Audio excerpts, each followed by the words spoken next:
என் அன்புக்குரிய மக்களை வணக்கம். கடகராசி பூச நட்சத்திரக்காரங்களுக்கு சுக்கிர திசை வந்தா எப்படி இருக்கும் அப்படிங்கிறத பார்க்கலாங்க. பொதுவாவே இந்த பூச நட்சத்திரக்காரங்க கடகராசிக்காரங்க அன்புக்கு ஏங்கக்கூடிய ஒரு நபர்கள் தான். எங்க அன்பு கிடைக்கும் அவங்களுக்கு அன்பை தேடி அலையிறதுலயே அவங்களுக்கு பாதி வாழ்க்கை போயிடும். இந்த கடகராசி பூச நட்சத்திரம் சுக்கிர திசை வந்துச்சு அப்படின்னா அவங்களுக்கு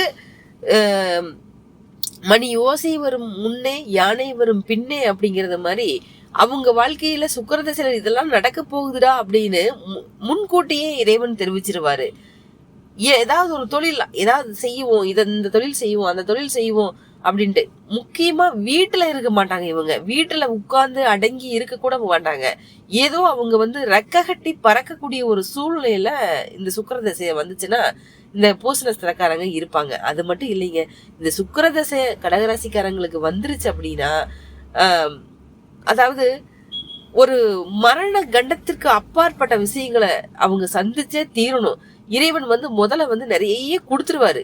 அந்த சுக்கிர திசையில ஃபர்ஸ்ட் ஒரு சிலருக்கு நிறைய கொடுத்துருவாரு. அவங்க அரசாங்க உத்தியோகமாவே இருந்தாலும் நிறைய விஷயங்கள் அவங்களுக்கு கொடுத்துட்டு அதுக்கப்புறமா அந்த இறைவன் இவங்க எப்படி அதை கையாளுறாங்க, எப்படி இந்த விதியை மதியால வெல்றாங்கன்னு ஒரு டெஸ்ட் பார்த்துட்டு சில பேருக்கு மரணத்தையும் கொடுத்துருவாரு.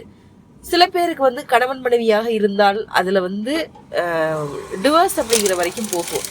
இந்த சுக்கிர திசை மட்டும் ஒரு மனிதனை பாதாள சிறைகளை தள்ளி விட்டுரும். சொல்றாங்க உனக்கு என்னப்பா சுக்கிர திசை நல்லா இருப்ப அப்படிம்பாங்க. ஆனா சுக்கிர திசையில மட்டும் ஒருத்தவங்க இருந்தாங்க அப்படின்னா அவங்களுக்கு வாழ்க்கை என்பது மிகப்பெரிய ஒரு போராட்டமான ஒரு சூழ்நிலையை ஏற்படுத்தும்.